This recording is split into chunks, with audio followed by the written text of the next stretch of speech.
All right, hello everyone, and peace of Christ to all. Today, as we informed you, we have an interview with a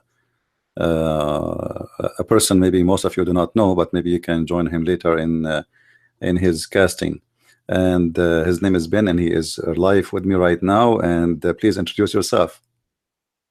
I certainly am, Christian. My name's Ben. I run a podcast called Who Knew I Was Right, and it's very odd to be on this opposite end. You're introducing me. It's normally me introducing the guests. So, yeah, good fun. Yeah, that's a good one. Because, you know, people who they are listening to me, they don't know you. And maybe people who they are listening to you, they don't know me. So, and from my side, I'm a Christian Prince.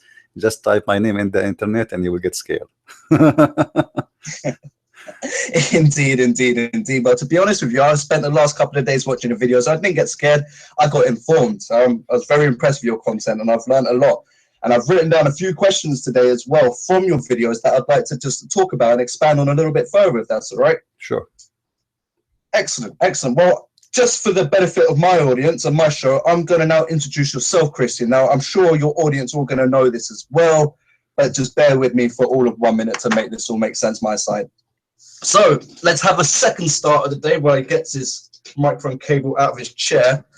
See, that's why I edit, you see, to get rid of that kind of stuff. But anyways, today I am joined by Christian Prince. Now, in order to give this man a proper introduction, I've gone to his Wikipedia page. And may I say, Christian, as well, you are my first guest that's had his own Wikipedia page. So, yeah, I'm honored. But it says, Christian Prince is an author and Christian apologist. Christian Prince was born and raised in a Christian family in the Middle East. He is a native Arabic speaker. After his teachers criticized his religion, he determined to study Islam and earned a degree in Islamic law, which is Sharia law, as we all know, and civil law. He is the author of The Deception of Allah and has posted hundreds of videos on YouTube showing him debating various Muslim scholars on Paul Talk. Is that right? Paul Talk? Yes, Paul Talk. Yeah. Paul Talk, including Shia scholar Hushman al-Husseini, and he also uses a pseudonym Christian Prince for his protection. Now, I'll tell you what, let's start off on that one. Protection. Do you feel you need some protection? Have you been subjected to any threats for criticizing Islam? The one who made the Wikipedia is not me. So this is what people believe. But for me, it's for more privacy. Not really. I don't fear no one. But it gives me more freedom. Like as an example, in the coming after New Year, I'm going to go to some countries around the world, and still I can go in Islamic countries and they will not know that this is a Christian Prince. So it gives me a great advantage of going anywhere and no one have an idea who is this guy. So it's not really you know, as a protection as much it is it's better. But the person, like the person who made the Wikipedia page, I don't know, they said like hundreds of videos. I have thousands of videos. Not having it. That's how common now. Give me justice. Thousands. Get on there and change it yourself and make it look that little bit cooler. Yeah, it's okay. Whoever make it, you know, maybe he can fix it. Yeah. Indeed. Now, look, first question I've got for you today is, when did Islam first start playing a role in your life? You see, in the Middle East, when you grow up in the society, right away, since childhood, you start learning that there is something that's called a Christian and there is something that's called Muslims, and there is problems, you know, there. And you go to school, you know, the majority are Muslims, and you find yourself like a unique person somehow, and everything is against you. TV stations speak against you, radio stations speak against you, textbooks, everything is against you. And then in the same time, if you try to find the answer, because the Christians in the Middle East, the same as any Christian minority in Islamic countries, they live in fear. So this is a topic nobody want to talk about. So even if you try to find, let us say, answers, how we can refute those Muslims, rarely you find the brave ones who they are willing to talk about it, because it's very risky. So it was a challenge, and challenge make you even better fighter, you know, for the truth. So it was not really a bad experience for me, as much it was an encouragement. And I believe if it's not what it is, I will not be who I am today. you know. Do you mind me asking whereabouts in the Middle East you were? I don't share this information for better purpose. Okay, yeah, fair enough. Now, you always heard that there was a difference. You always hear, within Islamic countries talking about the Christian being different to the Muslims. But how did the actual general population treat you? Did you feel that you were ostracized, or were they treating you normally? No, not really, because simply like even in the Middle East, if you are from a Christian family, but let us say depend how powerful your family is and who you are, then they can treat you differently. In the Middle East, they discriminate everybody, even Muslims are discriminated. So I did not suffer from real problems because we are not the kind of family who take things down, which means if somebody insult my family, they will face the consequence. It doesn't matter if they are Muslims or not. So I wasn't brought from the kind of groups who accept insult or accept discrimination. So I did not really face any problems. But the only problem we have, that we don't have somebody to share answers with us and how we can refute Muslims. And when you refute Muslims, you have to be careful too. You cannot say Muhammad is a false prophet. You cannot say, you have to be extremely careful when you refute them. Otherwise you are looking for a fight, a big fight. And because you are the minority, obviously you are not capable of winning this fight. For sure. Well, I've noticed the way you take on Islam is academically. Now, you actually went to university to study. What was the course called? Was it a bachelor's degree, a 3-year course? No, yeah, I have a degree in Islamic law. I'm qualified to be a lawyer or a judge in Islamic court or any court in the Middle East. In the Middle East, when you learn law, you have to study religion. It's a must because everything is connected to religion. So you have to study Judaism, Christianity, and Islam. But you study only the side where it is about the law.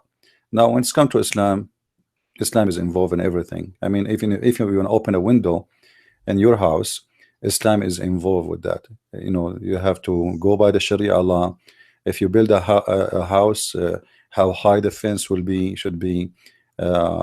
Everything is involved, like even the architect of buildings, streets.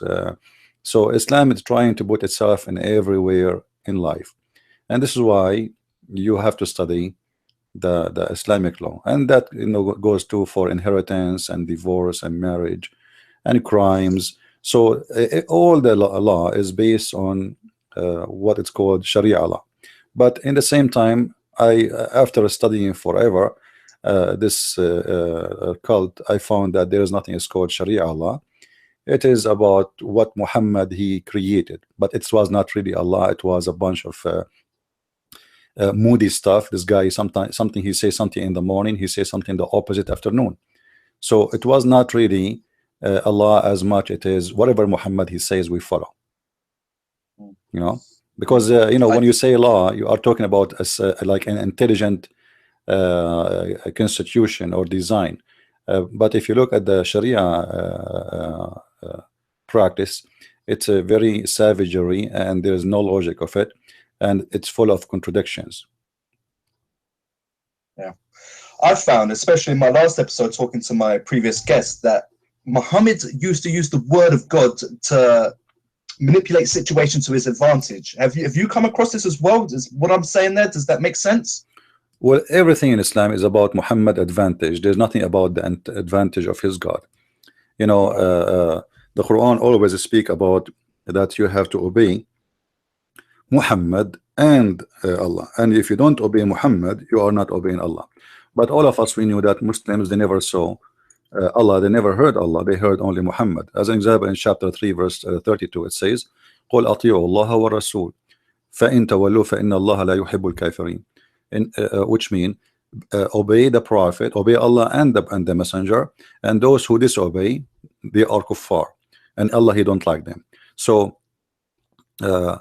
it's simple and clear that you have to obey Muhammad. Same you can find in chapter 3 verse 132. Same can be found in chapter 4 verse 59. It's all over, like it's all over the Quran that obedience to Muhammad is a must, not the obedience to Allah. As an example, if you read something in the Quran, the Muslim, they say to you, as an example, that mut'a was a practice of Islam in this uncertain time, and this can be found in chapter 4 verse 24. Now you ask them today, the Muslim Sunnis specifically, they say to you the Prophet he abrogated this verse, but shouldn't you obey Allah? Allah he says you do mut'a. Allah never said ever don't do mut'a. So which one you follow? They follow Muhammad. So obviously obedience to Muhammad is a lot more important than obedience to Allah. Wow. That's a why do you think that is? Because he is the God. I mean, he is this guy, he is just replacing God by himself. Even his name is Muhammad. Do you know what Muhammad mean? No. The praised one. You know, obviously he is claiming to be God, because when you say the praised one, it's so who is the praised to? Allah. You know what I mean? So Muhammad, he changed his name. His real name is Qatham. He switched it to the praised one, and by doing that, simply he is placing himself as the holy God. But yet he claimed that he is the holy servant of God. But the fact, everything about him, you see, the Muslims, as an example, they say the Christians, by worshiping Jesus, they commit shirk, which means sharing worshiping God with other person. But the Muslims actually they are the one who do that, because for us as a Christian we believe in the Trinity, and the Trinity is for us is not three gods. But the Muslims, they always associate the name of Muhammad with the name of their God. If a Muslim says that I witness that Allah is God, is he enough to be considered to be a Muslim? No. The Shahada have to be containing two names, the name of Allah and the name of Muhammad. Now if Muhammad's message is about believing in Allah, so why he inserted his name next to the name of Allah? And how he is qualified to be next to the name of his God? And how he can say that if you want to be saved, you have to witness that there is no God but Allah and there is no prophet but Muhammad? What about the 124,000 prophet of Islam? What about we add their names to the Shahada? Because Islamic claim that Allah he sent 124,000 prophet and Muhammad is the last one according to the Muslims.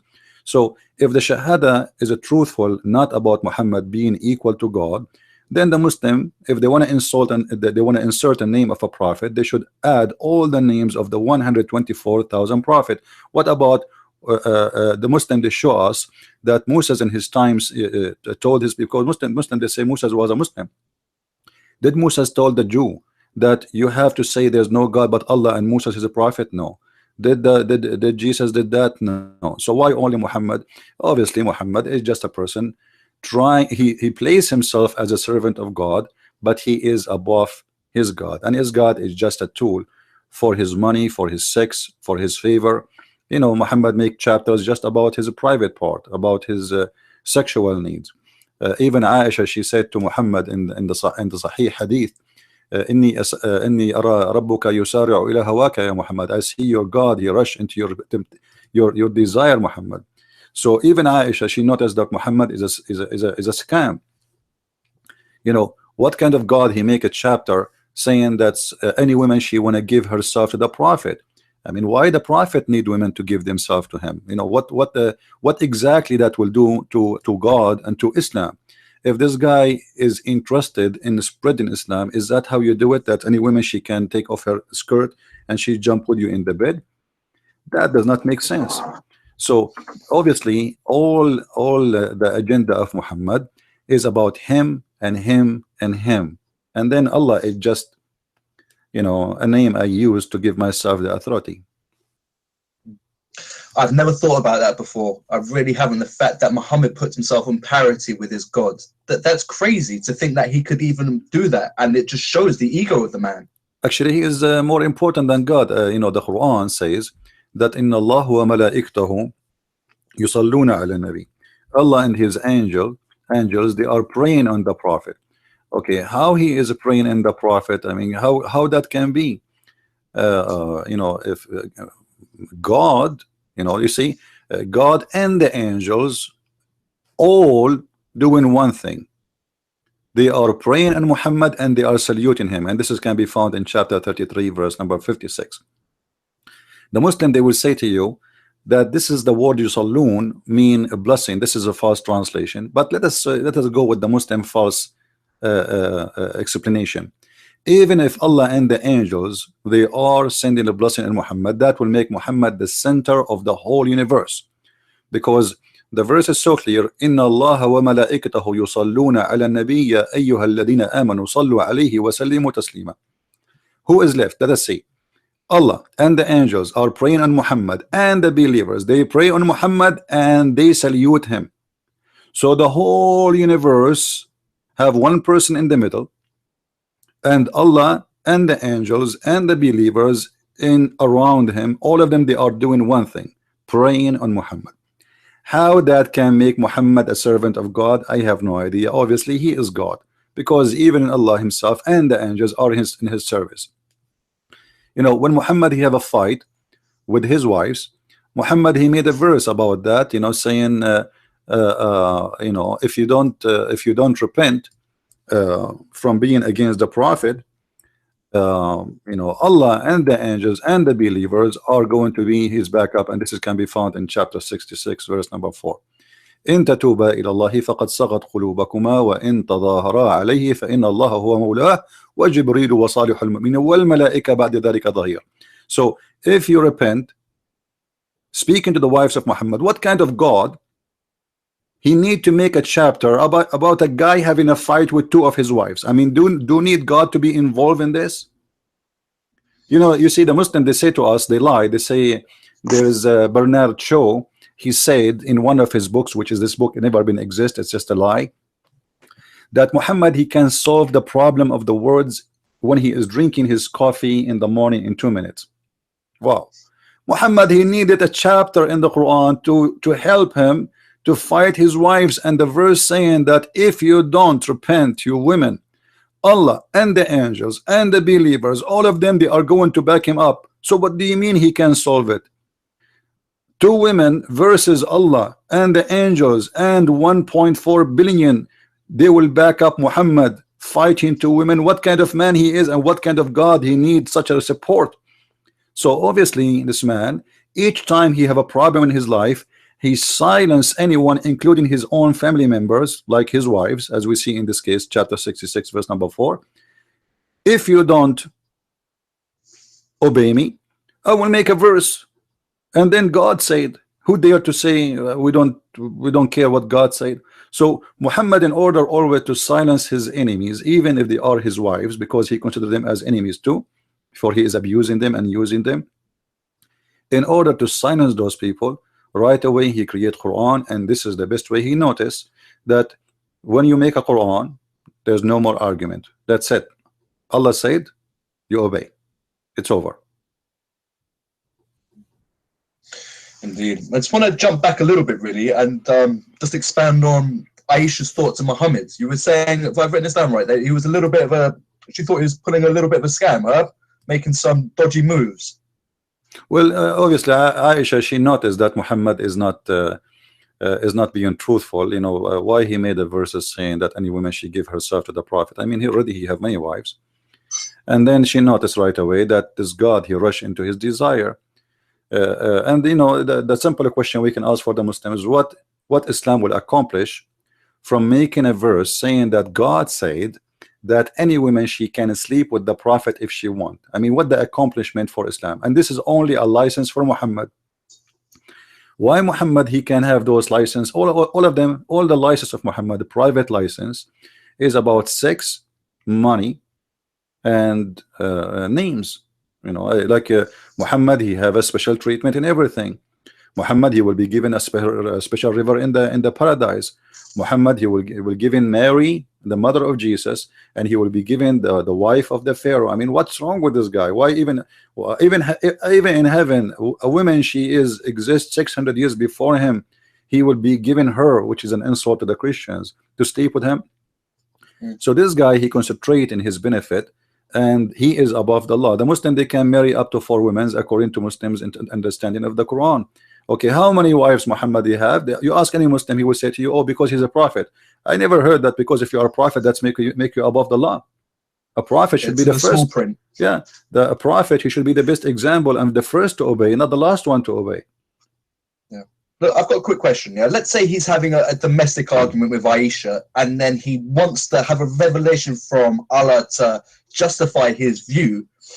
What type of period of time does he do? Does he go outside and come back in a couple of hours later and be like, just had a word with God? Does he go and retreat into his cave and then come back and say, I've received some more revelations? No, not this is what necessarily. I'm allowed to do. How can he then manipulate the word of God to his own benefit? First of all, there's no manipulating of word of God, because this is not the word of God. Okay, yeah. You know, this is just his own fabrication. This guy, when he say something, he says something and he create it. You know, he is very creative. At the same time, he is learning from old. You know, I have a book and I'm working on it right now about the roots of the Quran.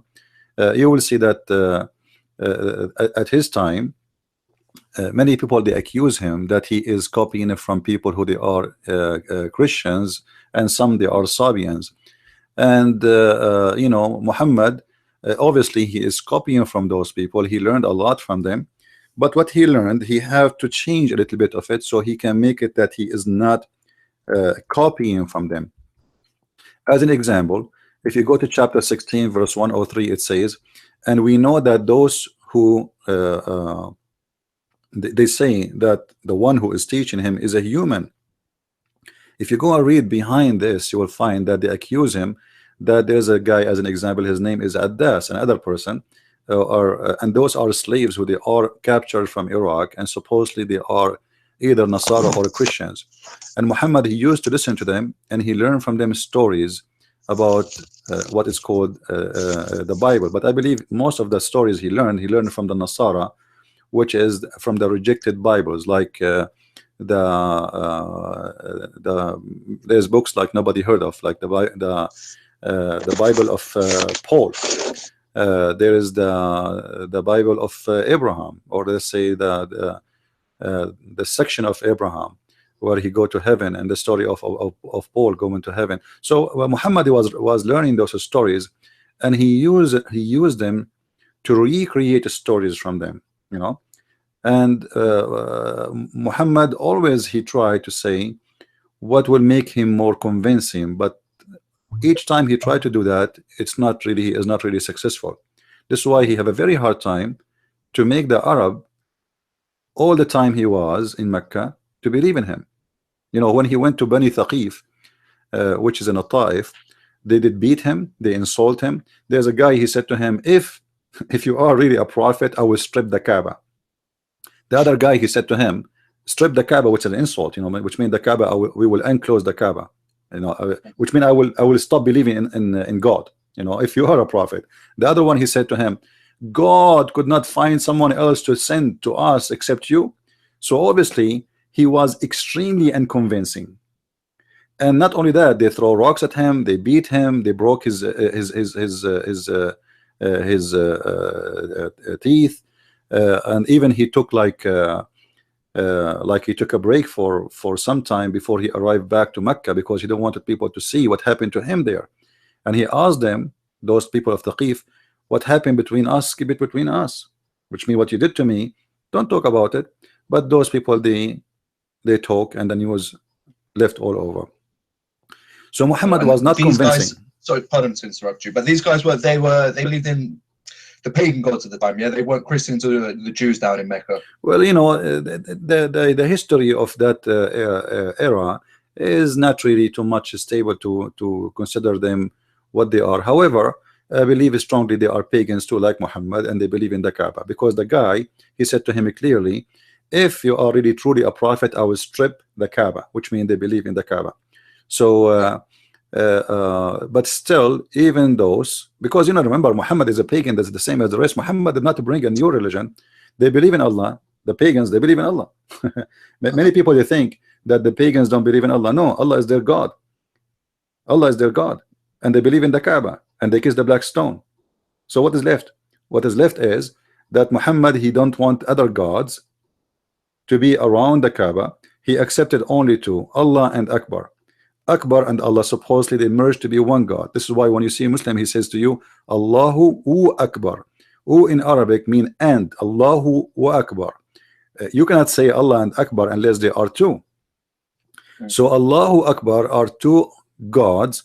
Muhammad, he merged them together to get as many as he can from the Arabian people to join him in his religion, for those are, let us say, the most important gods. And Allah himself, you see, Muhammad, he is shown his ignorance.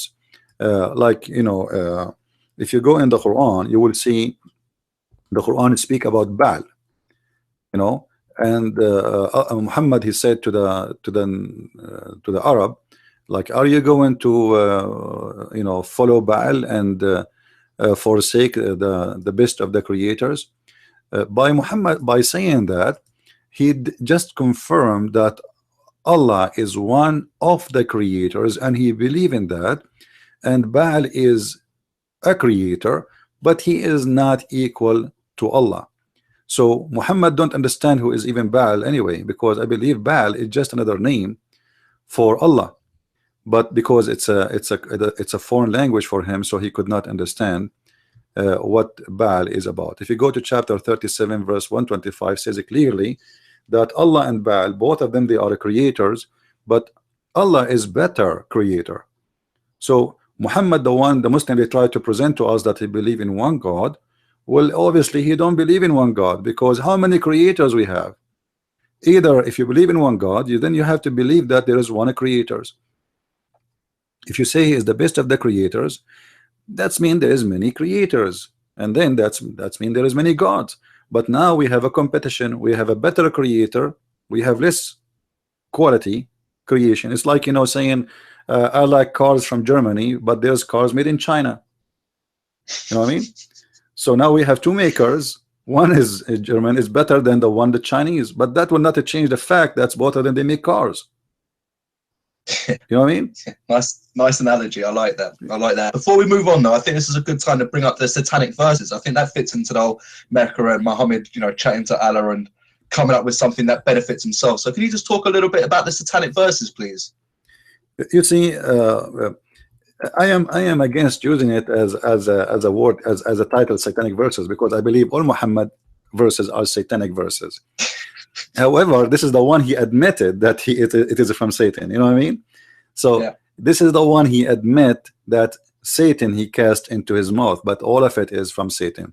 But if you go in chapter 22 verse number 52, it's very even the way Muhammad he speak, he have a, you know, he have a lack of intelligence. It says وَمَا أَرْسَلْنَا مِنْ قَبْلِكَ مِنْ رَسُولٍ وَلَا نَبِيٍّ إِلَّا إِذَا تَمَنَّى أَلْقَى الشَّيْطَانُ فِي أُمْنِيَّتِهِ. We never sent a messenger before thee, but he had the same problem. When he talked, Shaitan, he put in his mouth the words, and Allah will delete it. Okay, name for me, Muslims, the prophet who Shaitan put in his mouth words, and then Allah he deleted. And in the same time, that will be a contradiction for the Quran, because the Quran say clearly that Shaitan have no authority over the one who they are the good followers. You know, of Allah, they are protected. If you go to chapter 15 verse number 42, it says, Inna ibadiya laysa laka alayhim bisultan. My servants, you have no authority over them except the one who follow you from the deceived one, the bad one, the filthy one. So if Muhammad not from the deceived one and not from the filthy one, and the Quran confirm in chapter 15:42 that only this kind of people Shaitan have authority over them. So how Shaitan was able to throw in the mouth of Muhammad satanic verses? Additional to that, the Muslim, they say to us that Quran is unique and nobody can make Quran. Can you make Quran? Nobody can make Quran. But here we go, Shaitan, he make Quran, Muhammad he accept the Quran, he recite the Quran, he bow down to the idols, and Muhammad is the last one to know. So if Muhammad received Quran of the devil, and yet he could not recognize that this is not from the devil, so how you can claim and say Quran is made only by Allah, when the Quran confirm that Shaitan make Quran too?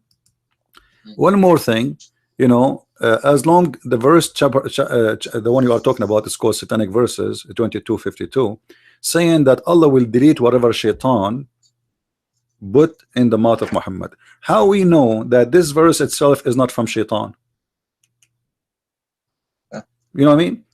because it's just to make me relax, because people, they notice Muhammad is a scam. He is, in the morning he say he worship only Allah, and afternoon he is with the pagans, he is bowing to their idols, and he is saying that Allah wal Uzza wa Manat, the three daughters of Allah, their intercession is a must, and we pray to them and he bow down to them. So people, they notice Muhammad is fake, he is not what he's saying. So now how we know that this verse itself is not made by shaitan, as long the Quran admit that shaitan made verses and give it to Muhammad? Yeah, you make a good point. You make a good point. Now, a counter argument that a lot of Muslims would say to people like myself is that, let's say I pick up a verse from the Quran and I start, criticizing it. It'd be like, you can't do that. You can't speak Arabic. It's not the true Quran. But you yourself, being a native Arabic speaker, they can't throw that argument at you, because you can speak and not just recite the Quran in Arabic, you can actually understand it as well, which is a big difference to the majority of Muslims. Now, would you say there's a difference between interpretation between someone who can speak Arabic and translate the Quran compared to a Muslim's interpretation of the Quran?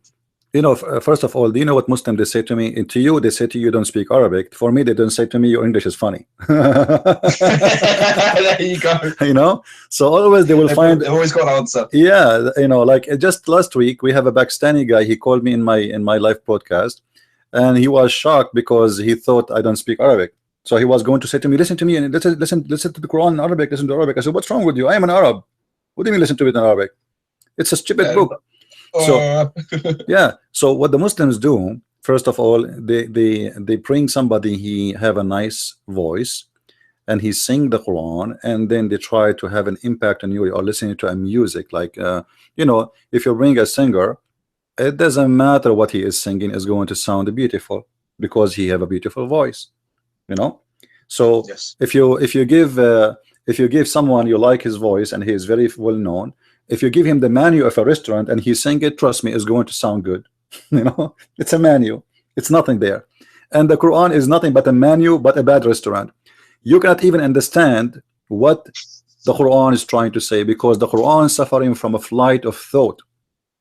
As an example, many people, they say that the Quran have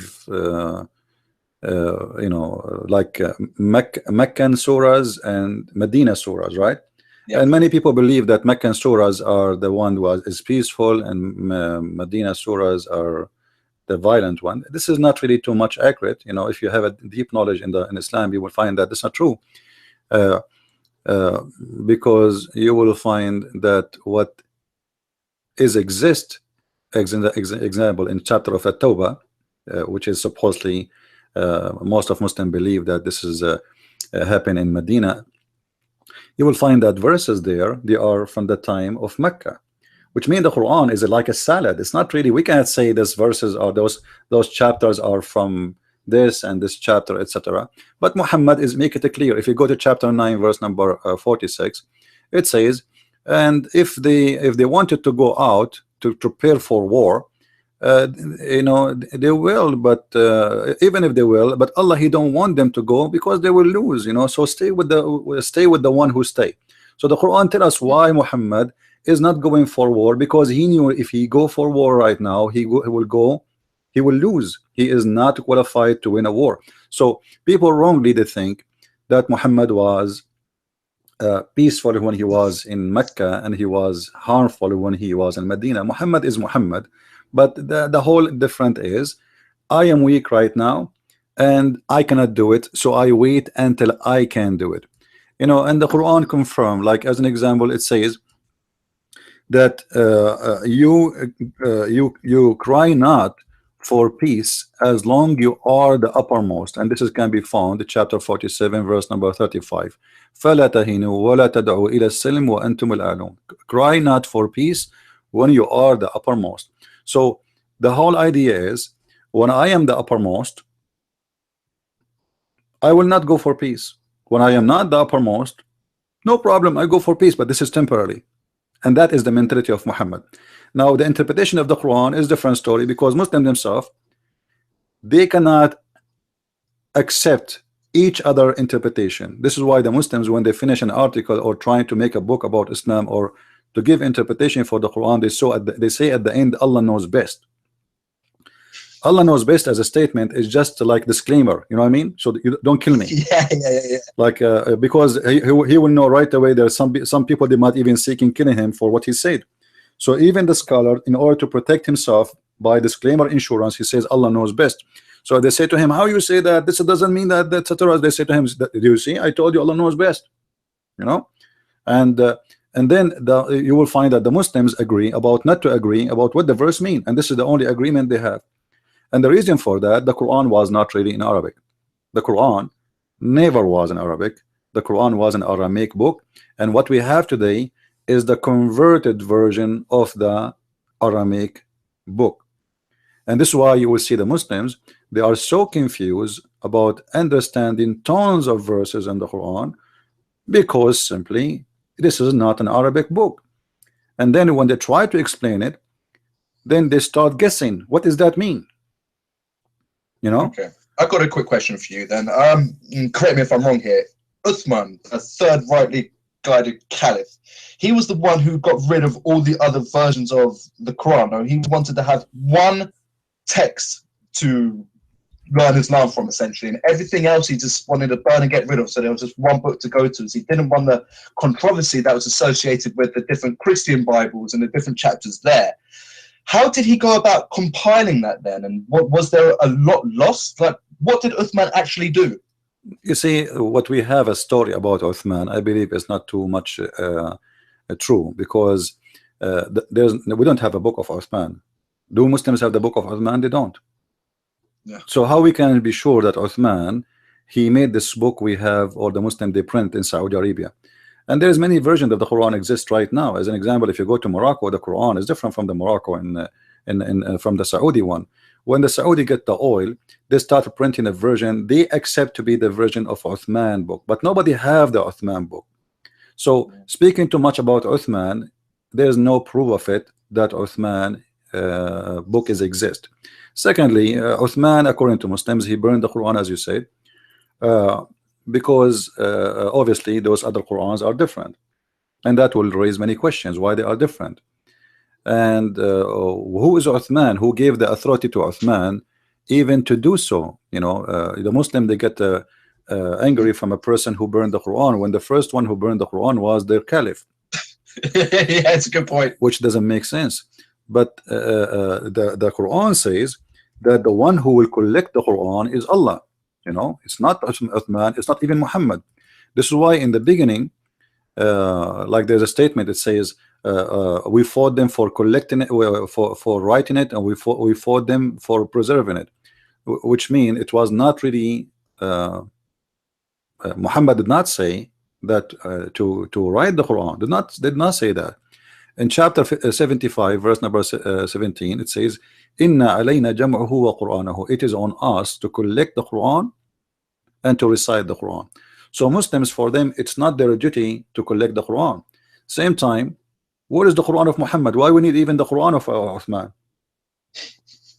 You know, because remember, Uthman, he just like he's a companion of Muhammad, and there is no way that Muhammad he have a book, and then the Muslims don't have it. I mean, okay, you say to us that the Christians corrupted their book. You could not preserve the book of your prophet for a few years after his death. You know what I mean? There's tons of places speaking about Muhammad. He have Quran. As an example, in the Hadith, Aisha, she said that when Muhammad he passed away or died from poison,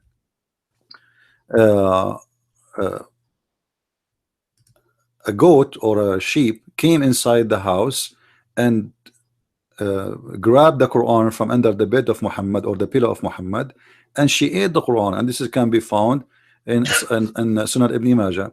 So the goat who ate the Quran, how the goat can eat the Quran if there's no Quran? Hold on here. It just right. Muhammad's death. First of all, I'm not too familiar with that. Of course, as you just said, he got poisoned. So I'd love to talk about that a little bit. But a goat ate the only copy of the Quran after his death? That sounds crazy. This is what Aisha, she said. You know, it says the verse of stoning. I'm reading for you the Islamic translation, not my translation. For me, I read Arabic. I don't care for the translation, but I will use their own just to show the Muslims that this is how it is. The verse says it clearly. Let us put it in the screen for those who are watching so they can see with us. The verse of stoning and the breastfeeding for adult 10 times was revealed, and the paper was with me. Actually, it doesn't say paper. This is called sahifa. Sahifa is like sheets. Was under my pillow. When the messenger of Allah died, we were preoccupied with his death, and a tam sheep came and ate it. That's it. You know. So now we have, based on this story, a goat who ate the Quran. If not all of it, Aisha here is mentioning 2 chapters or 2 stories. The verse is about breastfeeding for adult, and maybe you do not know about this. Muhammad, he ordered them from the Quran that Muslim women, she can give her breast to feed an adult who is a stranger. And the breastfeeding, by the way, here is not about drinking milk, because women, they don't have milk always. You know, I mean, all of us, we knew women, they have milk only when they give birth. You know, a woman is not a cow and she have a faucet. You open her nipples and she have milk. So a woman, she is not really even too much young. I mean, she is she don't have babies, and this is why even they adopted a child or a person. When Muhammad she came to Muhammad to complain about her husband is jealous from this man because he look at her. Muhammad, he says, give him your breast, let him suckle it. So this is not about milk, have nothing to do with milk, and this is a breastfeeding for adult, which means it's just sucking the nipples of women. And we do not know how in the world, if a man having dirty look at the women in a sexual way, if a woman, she gave her nipples to him, that will stop him. That will make him go crazy more. But this is the logic of Muhammad, and obviously he's making fun of them. You know, whatever Muhammad he says, they take it, they accept it, they practice it. You know, there's no let us say there's no logic in the logic. That's a great expression. Yeah. Now, you were saying there before that one of the chapters that the goat ate was talking about men breastfeeding. There's a lot of allusion towards sexual activity in the Islamic scriptures, isn't there? Well, you know, all of Islam is based on money and sex. So, like, if you go to heaven, what you will get? Muhammad, he described your house as a brick of gold. Loads of virgins. Yeah, houses as well. I didn't know this. Yeah, but everything starting from the second you enter. First of all, Allah will make you white, because no black people are allowed to enter heaven. Everybody have to be white. Oh yeah, everyone have to be white. You know, if in the Quran you see Muhammad, he was so clear, and the Muslim, they try to fool people about those verses. So Muhammad, he said that in the day of judgment, chapter 3 verse 106, يوم تبيض وجوه وتسود وجوه, the day the faces will turn white and the faces will turn black. The Muslim, they try to make it as the day they will be, faces will be happy and faces will be sad. This doesn't say that. If you go to Ibn Kathir, you go to the scholars, you go to the interpretation, especially the oldest one, you see that it says clearly that there's a beast, his name is a Jassasa. If we go to chapter of An-Naml, verse number 82, it says that this beast, a Jassasa, is going to come from the ground, and she will hit the believer and the disbeliever by the stick of Moses and the ring of Solomon, and the believer will turn totally white and the disbeliever will turn totally black. So it's literally about being black and being white. And Allah, and not only that, when people, before they enter paradise, people, they sit together, and then right away they will not notice who is a Muslim, who is not. How? Because he's white. So when you see a black person, that means he is a bad person, he is a disbeliever. And when you see a white person, that means he's a good Muslim, he's a Muslim. So Islam is extremely racist religion. As an example, Muhammad, he says, وَقْتُلُوا كُلَّ أَسْوَدٍ بَهِيمٍ, kill any black animal, pure black animal. And he said, when they asked him about why he ordered to kill black dogs, as an example, he said the black dog is the devil. Now I challenge any Muslim to tell me why the black dog is the devil. Now about sex, we did not cover the point of sex. So racism about being white, this is why Muhammad, he promised the Muslim men very white women to the point you can see their bones. And he promised them that you will have gold and silver in the heaven. Even your house will be 1 brick of gold, 1 brick of silver, and the land will be from rubies, and your house will be made from pearls. Then the virgins, and those virgins simply they are sexually made for the purpose of one purpose, which is sex.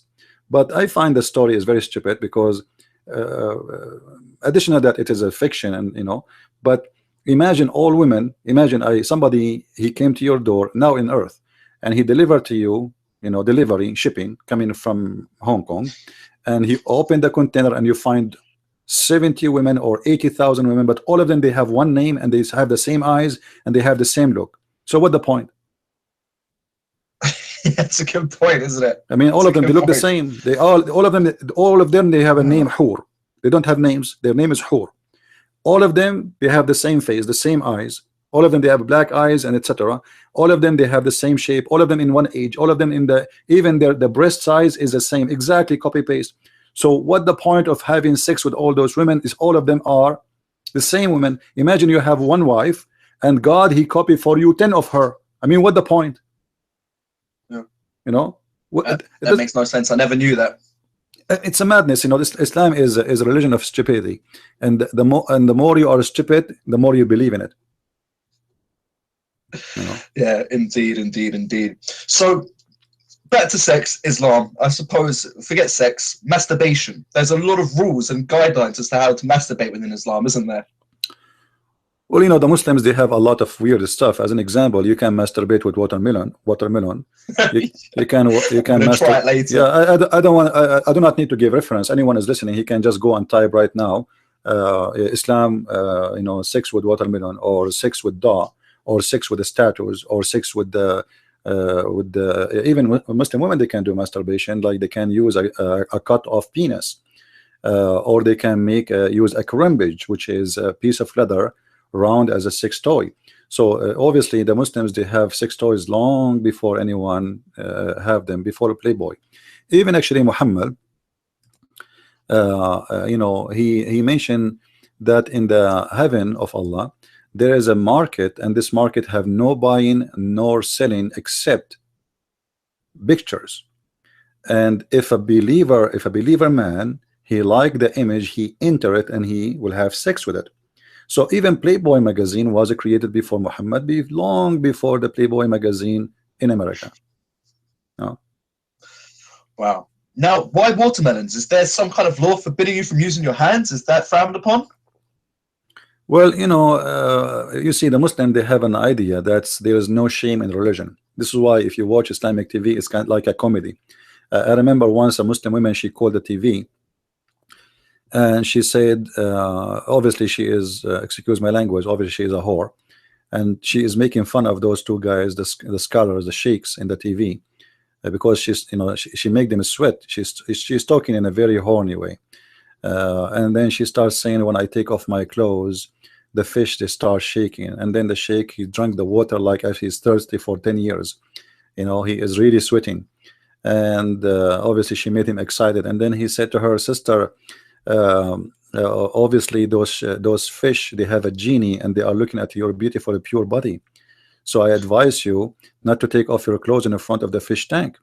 So she said, but this is the only room I have, what I can do. Then the sheikh he said, well in this case you better cover it by a blanket.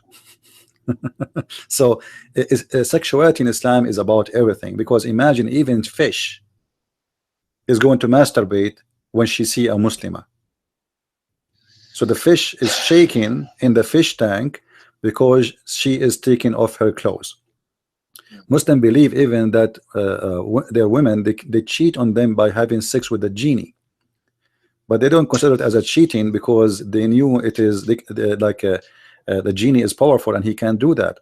So once a guy he called the TV station, he said once he opened the door and he found his wife doing something, and so he's asking the sheikh what he should do. He said, obviously your wife, she is having an affair with the genie. The best way to get rid of him is to read Quran. Read Quran. That's nuts, isn't it? Now, look, what's the logic behind Muslim women wearing burqas and things along those lines? Because, you know, I've kind of understand it in my head, but I've kind of a little bit confused, let's say. Is it to stop the men from just being over sexually compulsed, if that's even a word, to go on, you know, have sex with them? Or is it to kind of like prevent the women from molesting the men? Like, what's the deal? It's to stop men from being sexually attracted to women and just going crazy? Well, you know, Muhammad, he made an image for the women as a devil. Muhammad, he said literally that the women she come, yeah, this is how he said. He said the women she come, she advance and retires in the shape of the devil. So one of you sees a woman, he should come to his wife, and for, you know, that will reveal what is in his heart. So Muhammad, he told them clearly that all women are shaitan. Just by seeing a woman, you are seeing a shaitan. So no matter what you do, you are going to be excited by looking at the women. That's what it is. And Muhammad, he mentioned that women, they have many awra. Awra in Arabic, it is something shame to show. You should not expose in public. But you see, the awra we know usually, it's like your private part, you know, or the women breast for women. You know, like to show, revealed things should not be revealed. But in Islam, all the women is a awra. Muhammad, he says the women, when she get married, she cover only one awra, which means she secure one part, that is her vagina. And when she die, she cover all. So she is awra, all of her. You know, she have 10 awra. Her voice is awra, her face is awra, her hands is awra. All of them, they are private part. And when she get married, she cover only one awra. When she dies, she cover them all. So the only way for a woman to be, you know, for her private part is not going to be exposed is death. But Muhammad, the funny, you know, the hypocrisy about Muhammad, when he said that the women she come and retire in the shape of a devil, then we need to ask ourselves, if the woman is a devil, she come in a shape of a devil and she live in the image of the devil, why Muhammad he have 13 devils at home? They are wives, and God knows how many hundreds of sex slaves, if they are devils. Why he want to have from them as much as he can? Indeed, it's like it's void of logic, Islam, huh? It's like they throw all these things, and if you actually start investigating, going deep, just the mathematics behind it, you know, the calculations, it just doesn't add up. It makes no sense. You know, if you want to talk about sense in Islam, nothing makes sense. Like what sense when Muhammad he says that Allah will make the penis of the Muslim man endless? I mean, imagine a man he have an endless penis. What he can do with it? Imagine you have a woman next to you, but your penis is in different galaxy, and what you would do, you will call him to come back, make a U-turn, you know. So all the stories Muhammad he come with is kind of madness. And to speak about make sense, that is the last thing, you know. It's like you are making a what they call it, the dark comedy, like Muhammad and sense, like what it makes sense that you will have an orgasm of 70 years, you know.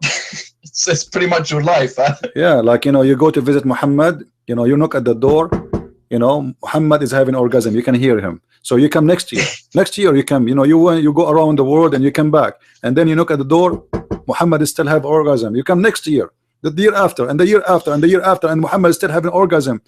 You go and you swim and you make you visit Hong Kong, you visit Philippines, you visit Japan, you visit Sydney. You come back, Muhammad is still having orgasm. I mean, how in the world we can speak about logic when it's come to this man? It's true. It's amazing he had time for anything else. Yeah. What you know? Well, Muslims, you know, always Muslims, when they hear things which is really obviously stupid, right away they will say to you, those hadith are weak. Anything you say to them, it's weak. It's weak. Now, if we say to the Muslims, what is logic in the Quran to describe for us the boobs of the women? Hadith is weak. Anything we say is weak. Is the Quran is weak? Why we need to know the size of the women boobs in the Quran? What is exactly the point of that? Obviously, but you know, all of Islam is a mad religion. What kind of God he want to promise me that in the heaven I'm going to have a bracelet? I can go to the mall right now and I can get 10 of them. I mean, what bracelet? And what the point of a promise me I will have a couch? You know, come here. These are the incentives. These are the incentives. Yeah. So you die, go to heaven. Yeah, I mean, get a bracelet and a nice couch. So those, you know, you go to heaven and then you find there a couch. I mean, that's it. That's it. Yeah, come here in America, you know, drive it through like during the day, or they collect garbage, and you will see how many couches in the street, and they are new. You put TV, you put TV here in the street, nobody take it. Big screen TV. So, you know, couches, bracelet, pillows. I mean, pillows. Allah, He promising me pillow. You know, so the promises, obviously, they are made for those Arab who they are poor, Bedouin. They dream to have this because this for them, this is a fantasy. This is something they never saw before. So now He is promising me a garden and have a grape. Believe it, a grape. We will eat a grape in the heaven, and you will have clear water. Yeah, clear water. Bananas as well as a big incentive. Yeah, and even the water is clear because finally, you know, those people, they suffer from the from drinking water because most of it, it's because they don't have springs of water, you know. So the water is salty, you know. If you I don't know if you've been in Saudi Arabia or any in the Gulf countries, water there, even if you find it, it is not healthy. It is salty. This is why you see in countries like Saudi Arabia, when they build, you will see a Saudi guy, he built a nice villa, and then after 10 years the villa is coming down apart. Why? Because the sand is full of salt. The concrete is full of salt, and they cannot get rid of it. The water itself is full of salt. So when you build concrete or you build a building and the building contain a lot of salt, that's mean the concrete is weak because salt is salt, you know. So He promised them clear water. Finally, we will have a clean water. He promised them that you will not have heat, you know. Well, this is a promise you make for somebody live in Saudi Arabia, but somebody live in Alaska. If you say to him, I will give you a heaven, or even you in England, like, you know, most of the year you have the sun is not there. So imagine, I promise you, you will go to heaven, and this heaven have always rain. I mean, or you will never see the sun, or you will never have heat. I mean, this is people, they pay money to go and lay down under the sun in many places. You know, they have fake machines to get that. So the promises is made for a Bedouin man who live in the desert, fit with his mentality. And this mentality is, they like, as an example, the Arab, they love to drink. They are drunken nation. So Muhammad, he promised them rivers of wine, not a cup of wine, rivers. And then they like honey, so river of honey. They like milk, river of milk, you know. So all those rivers just to satisfy the needs of a Bedouin man. If the followers of Muhammad are from Germany, Muhammad, he will add a river of beer. yeah, I see what you're saying. Yeah. And some bratwurst as well. A nice sausage for the Germans. Yeah, and some hamburger too, and shish kebab. Very nice, very nice. Look, I tried to interrupt you twice on that. I said a but and a but and a but, and then my question has gone. So that's annoying. But I still want to discuss this topic, which is free will within Islam. Can you discuss that a little bit, please? Well, in Islam, there is no nothing is called a free will. You see, the Islam is, all of it is about, based on something is called al-qadar.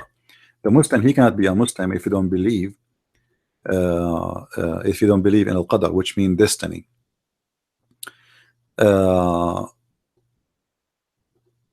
All the Quran is based on this. As an example, Muhammad, he make it so clear that when a person, before he is born, Allah, he write his destiny many years before he come to existence. As an example, there's a story in the hadith about Moses and Adam. They have a debate, they have an argument. Moses said to Adam, let me put it in the screen so people, they can see it. Moses says to Adam, because of you we are out of paradise. So Moses, he said to Adam, he said to Moses, do you blame me for something Allah He wrote for me in my destiny 40 years before He created me? So even the sin of Adam was not a choice for Adam. And Muhammad, he says, and this is how Adam was able to overcome Musa's argument. So the correct answer is the sin of Adam was not his choice. It was written for him 40 years before his creation. And this is the hadith in front of us for those who they are seeking reference in YouTube.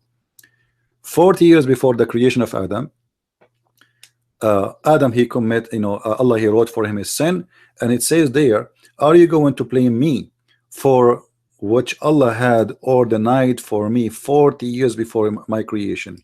So which is very stupid, by the way, because if Adam, he commits sin and that was the plan of Allah, and Allah is the one who wrote the sin for him as a destiny, so why Allah, he punish Adam and kick him out of heaven? It doesn't make sense. But as we said, nothing in Islam makes sense.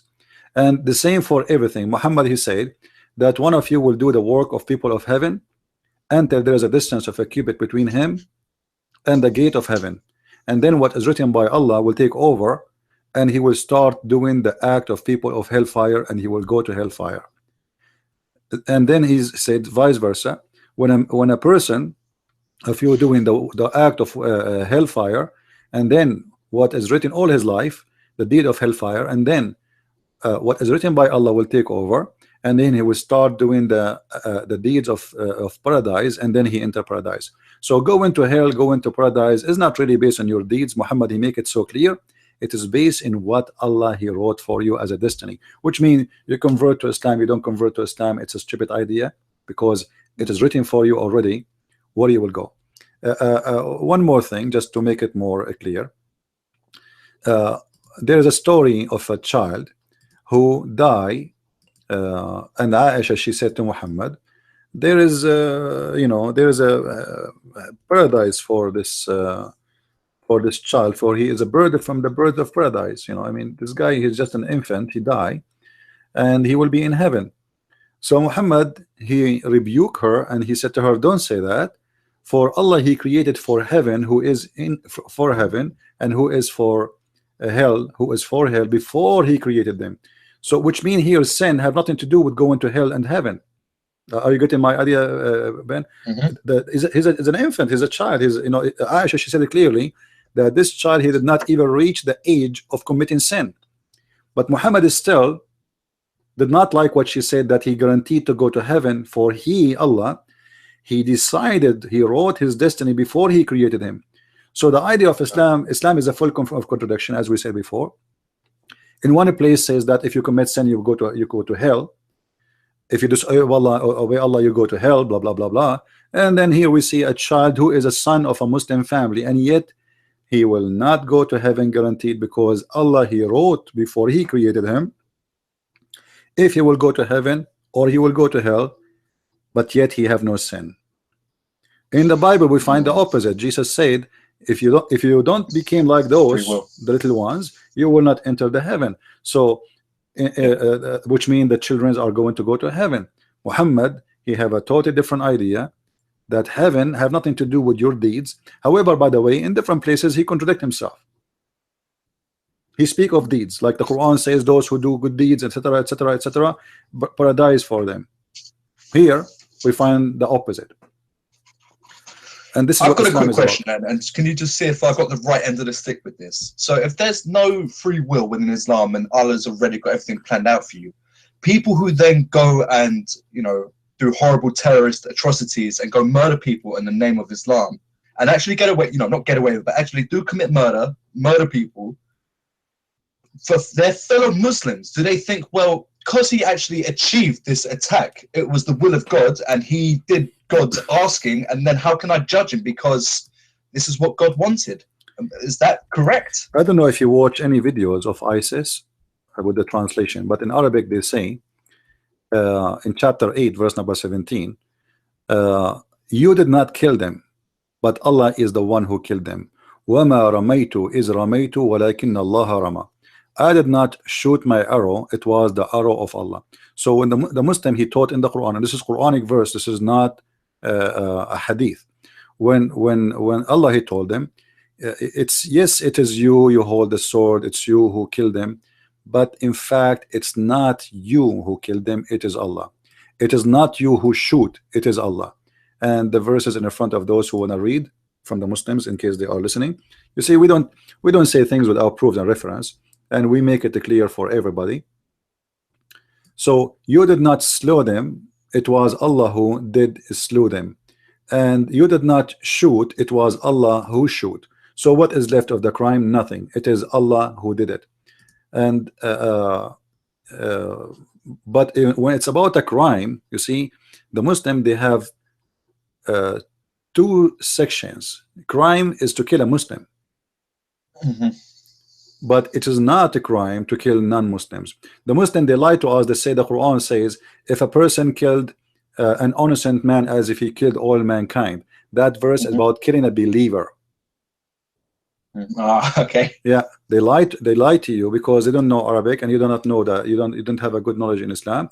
So they quote always, even Obama, he was quoting for us this verse, but this verse is not about killing non-Muslims, because Muhammad, all his Quran, chapter 9 verse 29, there's many verses clearly saying go and fight those who don't believe in Allah and don't believe in Muhammad and last day, etc., from the Christian and the Jews. That's the reason why, because they don't believe in Allah.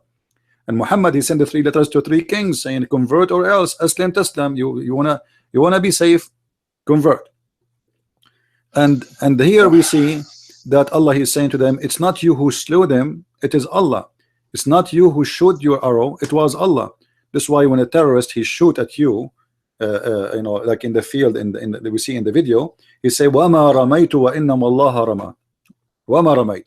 It is Allah who, it's not me who shoot, it's Allah who's shooting. So the Muslims are convinced, based on their religion and the Quran, that when they shoot, it's Allah shooting. When they kill. So how? Just a quick question. So how, if you're a devout Muslim, someone who follows Islam, and you know you believe with all your heart, can you criticize the actions of ISIS? You know, as a Muslim, you cannot criticize anything. Islam is about, you see, the Muslim, many people, they say Islam means submission. That's absolutely false. Islam means you surrender. So the second you start questioning, you are an apostate. You cannot, really? You start questioning, you're an apostate straight away. You see, all the verses of killing in Islam is about apostasy. You know, like some naive ones, like you have a guy, his name, I forgot what his name. Somebody tell me, guys. The guy in England, he have a show. Is Nawaz? Majid Nawaz. Yeah. In his show, he said that you know, Islam says there is no compulsion in religion, etc. But this verse is not about really what this idiot he's saying. This verse is saying that Muhammad, he heard the news that the Jews, they are not allowing their children to believe in Islam. So Muhammad, he said to them, you cannot force your children not to convert to Islam, but Muhammad, he will kill them if they will leave Islam.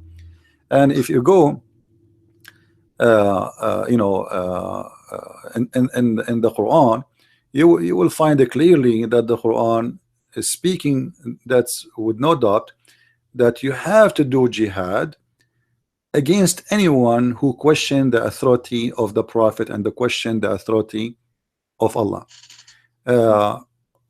So when a person, he speak to us about Islam is not forcing you to convert or not forcing you to believe or you can leave Islam, that is a false statement and have nothing to do with the truth. All the words of Islam is about apostasy, and there's something people do not notice, that the Muslim believe that every person is born as a Muslim. Muhammad, he taught his followers, I don't know if you heard this before, the Muslims, everybody, you and me, the Hindus, the Buddhas, everybody is born as a Muslim, and then his family. They use the expression of revert to Islam, don't they? Not convert, you're reverting because you're already a Muslim. Right. This is why they say the word revert, because simply you used to be a Muslim, but your family made you Christian or a Jew or a Hindu or a Buddha. So everyone is born a Muslim, but he leave, you know, the religion, and because of that, so he have to be killed. So all the war, as an example, if you go to chapter 9 verse number 73, it says Ya ayyuhan nabi jahid al-kuffara wal-munafiqin. So the Muslim, they translate, they say, oh prophet, do jihad against the kuffar. We know who is the kuffar, those who refuse to believe in Muhammad as a prophet. Okay, who is the munafiqin? Those are the apostate. So when somebody like this guy Nawaz, he said there's in Islam, there's in the Quran, there's no verses speaking about kin apostate. He's speaking his ignorance.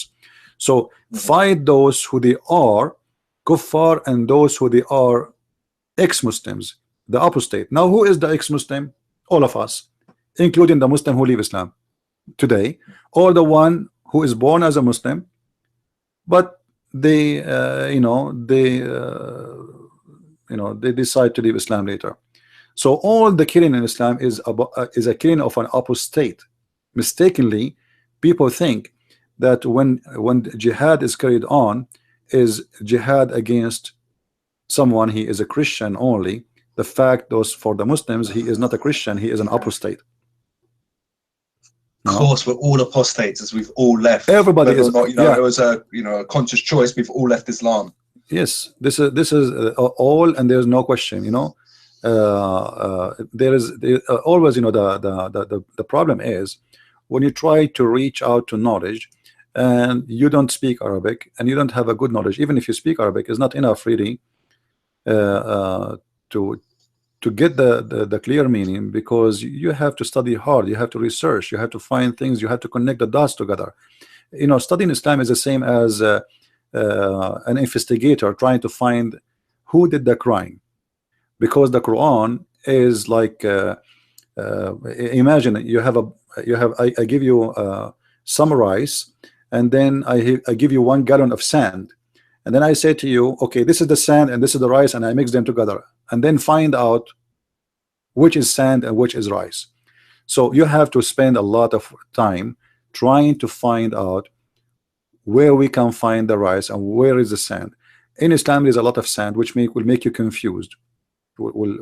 Verses are not connected. The Quran verses have nothing to do with each other most of the time. The Quran author is suffering from flight of thoughts, and this is why you see suddenly one verse he's talking about the flying carpet, the second verse is talking about something else. So there is no connection between them. However, if you go as an example to chapter 9 verse number 73 and verse number 74, those two verses are very much connected and they explain each other. Muhammad, he have to do jihad against the unbelievers and against the hypocrites, and do jihad against them. And then verse number 74 explain who are those the munafiqeen. It says those who they are after leaving Islam, they left Islam. So a person who do not know, he will tell you there's not even a single verse in the Quran is speaking of that. But all of us, we knew there's a war, it's called the war of apostate, and this war happened right away after Muhammad's death, and the one who carried it is Abu Bakr. So was Abu Bakr not a good believer? There's no Muslim will dare to say no, except if he's a Shia. So apostasy war exist from the time of Muhammad. For all the wars of Islam is the wars of apostasy. The Muslim, they say to you, we are born with fitra. What is fitra? Fitra is to be a Muslim. You are born as a Muslim. Now, look, just to focus on this a little bit, you were talking about, wars and stuff like that. You've got what, Dar Salam and then Dar Harb, yeah, which is the land of, land of Islam, and then the land of war. Now, any place that's not run under Islamic, the Sharia law is the Dar Harb, yeah, so the land of war. What do you feel, if that's the case, if that's how they look at us, how do you feel about the rise of Islam in Western countries? I believe the rise of Islam, if we can use that term, exists because of the Western ignorance. You see, the Western, they sponsor Islam for a long time, and until now they are doing that. If you go in any media TV stations, like just last week I saw a news about UK police promoting Islam in a video. Is that correct? Yeah. Okay, how do you do that? I mean, it's a madness. So we don't want to speak about the rise of Islam. We want to speak about the rise of the stupidity in the West. Islam. Oh, wow. I'm honest with Brilliantly you. put. I'm honest with you. There is no place for Islam in the West unless there is a stupid people in the West, and this is what we are suffering from. We have a lot of stupid, ignorant people who have no idea what they are doing. They are bringing the devil to their houses, and they are seeking destruction of their own countries. Otherwise, Islam have no place anywhere. You know, go to Saudi Arabia. Where is Islam? Even in Saudi Arabia, terrorists have no place. So how come they can find a place in England?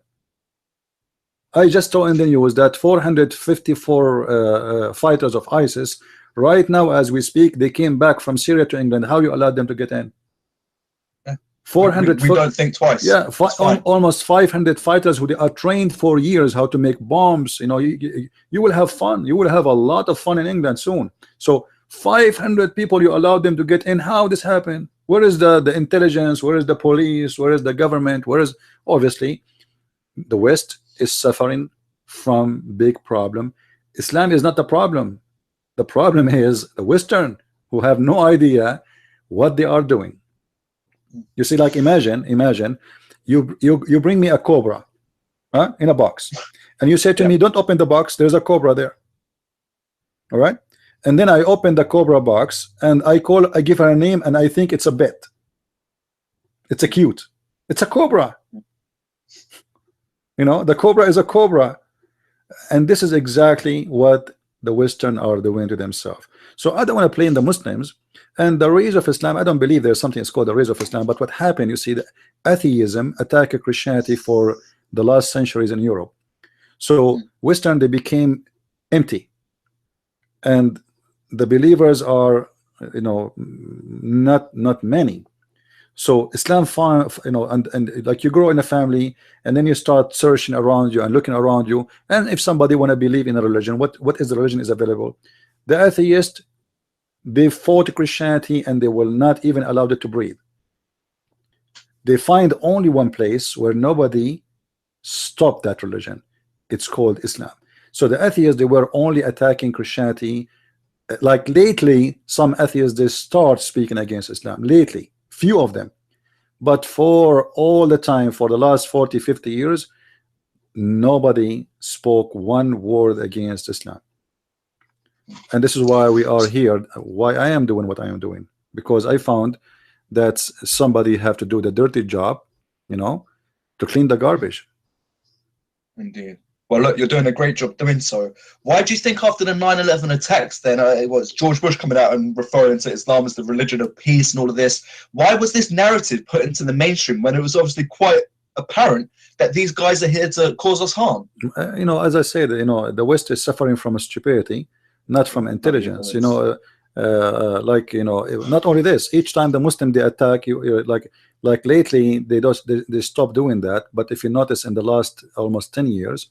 Each time the Muslim they do an attack, one of our prime minister or president, doesn't matter what country in the West, like all the way from Australia to Canada to USA to England, right away you will see the prime minister, the minister, the foreign minister, voluntarily he says Islam means peace. I mean, like even Obama, each time they attack, he said, do you remember the crusade? The crusade, the crusade is the best thing happened to the European, because if not the crusade, all of Europe will be Muslims long time ago. It was the crusade who stopped the Muslims. People don't want to see the truth that the crusade, they told them in schools that the crusade are bad, they are criminals, they are disgusting. The crusade is the one who saved Europe, and this is the truth. You know, ask yourself, how come for the first 6 centuries after Jesus we never have a crusade? We never have a crusade. We have a crusade only after the Muslims attacked us. So the Muslim attacked us, and then when you attack back, you are the bad. I never heard of anyone speaking about the attack of the Muslims, but they speak against the crusade. And this is telling you that the mentality in the West was one-sided, run by the liberals who tried to put Christianity down. So what they have, what we can say about Christ, we cannot say much really. Christ did not do something bad. So now let us find something. It's the crusade. But the fact what the crusade was the best thing that the European they did in their history. Now for sure there's mistakes, and it's a war, there's always bad and good, but the crusade is what saved Europe to be Europe. And now because the Muslims, they don't face a crusade no more, they face a bunch of ignorant who have no idea what Islam is about. They've been taught nothing about it. And not only this, the media, the prime minister, the president, he keeps saying Islam is a wonderful religion. Muhammad was a peaceful man. Islam means peace. So, and even you see a church priest, a has come back. He invite Muslim to teach children, Christian children, how to pray to Allah. Yeah, I've seen that a few times. It's horrible. Yeah, We've I got mean, proper English churches populated with old English white, you know, it doesn't matter their race, but still stereotypical English people. Yeah. And then you've got an Arab at the top singing the songs from the Quran. It's like, what are you doing here? Because not for a second would you know, an imam allow a Christian to come in and recite the Lord's Prayer in the mosque. You see, this is why I was saying even those who call themselves Christians are siding with the devil. So the problem for me, I don't see it is Islam, it is the stupidity in the West, and we need to find ignorance. You know, the Bible says my nation been destroyed because of their ignorance, and when you are ignorant, anything can destroy you, you know. Anything. Damn right. Predictions for the future, my friend. What do you think Europe's going to look like? You know, even North America, could say Australia as well if you include the Western world. If it continues like this over the next 15, 20, 30 years, how do you think society is going to change? I believe Europe is going to suffer a civil war in 30, 40 years, not only necessarily because of Muslims, but because you have, you know, soon you will have more immigrant than citizen, and then that will make you feel as a minority, and you will feel unjust, and then there's many people will bear arms and they will go for war, and it's a you know, the European countries are seeking destruction of their own land. Like just last week, I saw a study that in the city of Stuttgart in Germany, the German, they are the minority now. You know, the first time in their history, the German people in Stuttgart, they are. So imagine you live in a city, and this is your city of your grandfather and grandfather, and then suddenly you are a minority, and the second you turn to be a minority, that is the turning point where you are going to lose everything. Because, you know, don't you believe in democracy? Okay, democracy, the majority, they will win. As simple as that. You know, this is democracy. Indeed. Yeah. Well, I see it in person. There's a very famous place in London called Camden Market. It's just North London. It's a cool, eclectic place that people come to and have fun. And the last time I was in there, I played this little game, and, you know, once again, pardon the expression, but it's just the lack of indigenous people around were crazy. I said, spot the white guy, and I was driving for about 3 or 4 minutes. In fact, I parked up, I was driving.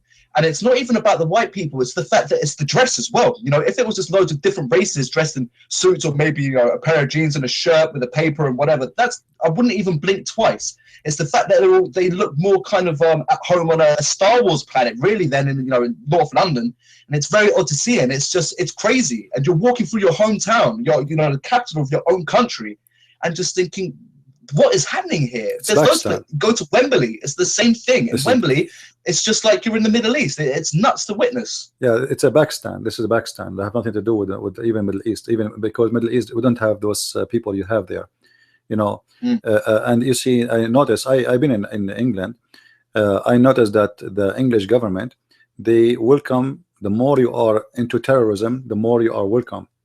If you see any terrorist who is wanted in his country, he always go and seek refuge in England, and that will make what will make me always question the legitimacy of the British intelligence and the government. I mean, what is the point of hosting those terrorists? They knew they are terrorists. Like, as an example, Abu Qatada is wanted for a long time in Jordan, wanted in Lebanon. What his name? Anjem Shawadri. All of them, every one of them is wanted somewhere. So why you are bringing them to your country? That is a question. The British citizen, they should actually, if I am a citizen in England, I'm going to make a case against the government, you know, and I'm going to bring to justice those who allowed those people to have their citizenship. Not only they give them refugees as asylum, they give them salary, because the second you accept him as a refugee, you get him apartment, you get him. I remember when I was in England, I was you know, studying. A Muslim guy, he said to me, I was looking for an apartment to rent.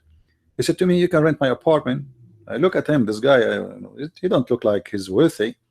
He said, "You have an apartment?" He said, "Well, you know, I'm a refugee." So But don't you use it? He said, none of us use his apartment. So what they do, they like 4 or 5 of them, they sit in one apartment, and that apartment is given by the government too, and then they rent out the apartment which is given by the government. Yeah, they pay no tax. Indeed. They have a free housing, free electricity, free water, tax free, and then they work, the one who work in restaurant, the one who work as a taxi driver, but nobody pay tax. In a few years, this guy, he will be rich and he will be poor, because simply you pay a lot of tax. He don't do pay. He not only he don't pay, he get paid.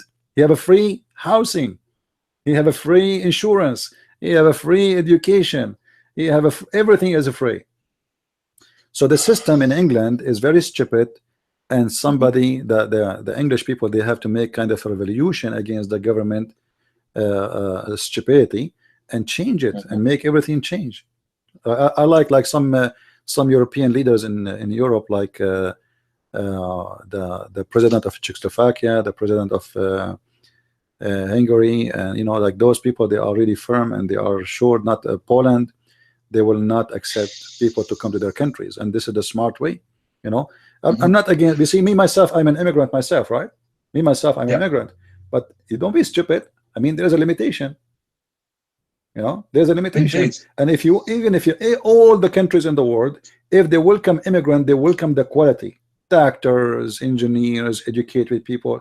Precisely, yeah. But they are bringing people, they come from in the boat, nobody knows where they are coming from and what they are doing and how many crimes they did before they come. You have no idea. They throw their papers in the ocean and they come to you. Yeah. No, it impacts on so many different people's lifestyles. You know, I was once, well, it's actually a courier, so a person who does deliveries, yeah, Englishman. I started talking to him, like, have you always done this? He's like, no, I used to be a painter decorator. I was like, what happened there? He goes, I used to charge 150 quid a day. Then loads of immigrants came over and they had no idea about any skills when it comes to that. They would charge £60 a day, totally undercut my labor costs, and eventually I would get no work whatsoever. The only work I would ever get is to be called in to sort out the bad work that the cheaper labor has done. So what's happened in England is that we've had loads of immigrants come over from Eastern Europe, so that the Poles, the Hungarians, the Romanians, they've seen what's happened with Islamic migration into this country as well, and that's why they're going home and saying, no, we do not want this in our country. We will see what's happened in England and it's no good, so we are not entertaining this in our homelands whatsoever. Good for them. You see, actually, this is why I'm saying there's a changes happening, and I hope the change will happen very soon, and people, they will be, they will awake, and people like you, they will be more knowledgeable about what this cult is about. And the problem with this religion is not about like they want to convert you. This is the first step, but then later they will force you to do things.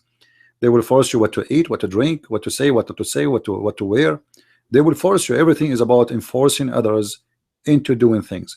So the most priceless thing you have is your freedom. You see, I came to America not because I'm seeking better life. Actually, my life in the Middle East, when it's come to, let us say, money or anything, it's a lot better than what I have here. But here I can say what I'm saying to you right now. This is what makes me come here. I love America, for I can speak, I can say my mind, I can write my books, I can be what I want to be. If you live in Islamic countries, even the food you will eat, even when you eat, like as an example, there's a punishment, there's a penalty of jail if you eat in the month of Ramadan in the street. And if you live under like a very strict Islamic Sharia law court rules, not only they will put you in jail, they will beat the hell of you. You know, you can see there's a video of a guy. They broke his legs because he's wearing a jeans. That's it. This is the crime. You know, they break his legs in public. They gather the people in the middle of the square of the town, and they start beating his legs with big 4x4 wood until they broke his legs because he was wearing jeans. This is what you will witness. This is a dangerous cult. This is not just a cult. There's many cults in the world. You know, there is a Jehovah's Witnesses, there's etc. But they will not do what the Muslims do. Islam is a very dangerous, disgusting, satanic cult, and this is why all of us, we have to fight it, even if you are an atheist, because Islam is a threat for everybody. Islam is not against the Christian. Actually, the Christians, compared to the atheists, they will have a lot better treatment from the atheist. Christian, they can pay and live. Atheists should be killed according to Islamic law. Indeed. Now, what you've seen going on in Europe, do you reckon there's any chance of that taking hold in North America, or specifically the United States? I don't believe Muslims will take hold of anything. You know, I believe Muslims is very much divided, and Islam is you know, regardless what people they say, Islam is growing. I believe Islam is dead. But still, few can do a lot of harm to the country. You know, you do not need 1 million terrorists to terrify England. We need only 1 or 2 a day. You know what I mean? Yes. We do not need really, you know, terrorism is not based in army. It's never been based on army. It's been based that I can terrify you. This is what the whole idea. So they do not need to have an army of fighters. If every day they launch an attack and you have 365 days a year, you know, that will make your life become miserable. For you do not know if your child will come back or not. People walk in the street, somebody will stab them with a knife. And especially in Europe, people are not allowed to carry guns, not like in USA. In USA, if somebody tried to do something to me, I have my gun with me. I'm legally, I have the right to carry my gun. You know, I have a license. I can take it with me in my car, in the street, in the mall. I can take it wherever I want. So if something happened, everybody is armed. Even women in USA is armed. So terrorism, this is why you see the Muslims in USA, when they attack places which is people are not allowed to carry guns. As an example, the attack in Florida happened in a gay club, and those are gays anyway. They don't carry guns, you know, they carry their ass. So this is how it is. So they carry places, they carry the attack on a places where people they are not too much into guns, or they are not allowed to have guns. But if you know, if when they knew that everybody have guns, like now in the street where I live, who dare to shoot? I mean, who in the world dare? Nobody dare, because if you shoot, everybody will shoot at you from every direction, you know. I mean, you hear this as well in America, that people are more reluctant to beat their horn, because we do it over in Europe, it's fine, but in America, you hoot the wrong person, he might have a gun. So you've got to be a little bit more careful before you start throwing your fingers up at someone. Absolutely. The second you withdraw your gun, you are dead. You are dead. You know, it's mean you are committing suicide, because somebody is going to shoot you, and obviously you don't withdraw your gun to say hello. You know, nobody would draw the gun just to scare people. It's just to do it. So the second you use your weapon, you're gone. You know, and when a criminal, he knew, like, you know, this is why I don't like cities which they allowed only, like they say, the guns are not allowed. By doing that, you allowed only criminals to have guns, and nobody can stop them. By the time the police will come, the guy will be like killing 50 people. You know. So true. And in America, you can't do that. You know, the only people who are going to be given their guns to, let's say there's an amnesty, it's only going to be the good people. All the bad people are going to keep the guns, and it's going to, they're way too far down the line. But Mr. Prince, I'm going to say to you, I'm going to stick a fork in this. I've got to crack on. But is there something you'd like to get off your chest? I know you broadcast regularly and you speak very frequently, but is there one last thing you would like to express before I bid you good day?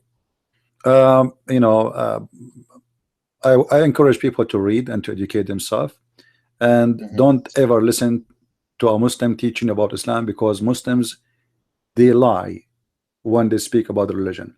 I never saw a Muslim they believe in Taqiyya, chapter 3 verse 28, and they practice it daily base. Don't learn about Islam from Muslims. Don't learn about Islam from liberals. Learn about Islam by seeking real source. When I speak about Islam, if you read my books, you can find them on Amazon. You will see that I never spoke of my own opinion. I have the Islamic reference right away in the front of you. Everything the Muslim believe in. Muslims who speak English usually don't tell the truth, and a few of them, they speak the truth. Like, as an example, Anjem Shawadri, he speak the real Islam, but people, they say he's not you know, he's not really following the true Islam. ISIS, they speak the real Islam, but they say to you ISIS is not Islam. But the fact it is the opposite. Those are the true Muslims. Anything else is fake. And I challenge anyone to show me one thing ISIS did is not what Muhammad did. One thing, just one, you cannot find it. Muhammad, he ordered to burn people. Muhammad, he split a woman 2 pieces when she was alive. Muhammad, he ordered to kidnap. Muhammad, he ordered to assassinate. Muhammad, he killed women. Muhammad, he did everything. And actually ISIS, I believe strongly, are a lot nicer than Muhammad. So don't listen to just people say to you what they say. Check it out yourself, investigate, and don't be a fool. That's all. Definitely so. Definitely so. I'm going to put some links up to your work on my website, but where can people check out your work? You're most predominantly found on YouTube, correct? Yes, actually, if you go to minds.com/Christian Prince, they can find me, or they can find me in Batarion. They can search for Christian Prince, they can find me. And I have an account in YouTube at the Arabian Prophet, They can find me that too, you know. And you know, my videos are all over, not only in my channel, but if you wanna like the website, you know my page in Minds, right? You have it because yep, how we contacted each other. Yeah, because you text me there, so you can, you know, already you have there. And if they go there, they can click at any of my videos, and they will find my YouTube too, and they will find my Facebook, etc. Okay, great. Now this is a very short episode for you. You don't mess around. The amount of I've looked at some of your videos, they're like 4.5 hours long, 5 hours long. So this is just a brief conversation for you. Yeah, well, you know, because education is education, and I don't like fast food. You know, like when you give me a topic, either I cover it or I better not to speak about it. Yeah, you know what I mean? Because you need to reach the point. It's like, you know, imagine somebody invite you to a restaurant, and then he says to you, you can take it from the dish a bite. I mean, why you put the dish in front of me if you want to give me only a bite? Either you give me the dish or don't give it to me. I believe in dish giving, not a bite. Awesome. Okay then, so well, look, thank you so much for your time today. I've really enjoyed it, and I've learned a lot. I well and truly have. So thank you so much. Thank you, my friend, and God bless. And feel free to contact me again if you like to have another talk time, and I will be happy to do it. That's great. I think there's a lot more knowledge for you to share, so I'll probably take you up on that offer. Thank you very much. Yeah, welcome. God bless. Take care. Top man. See you later. Bye bye. Bye bye.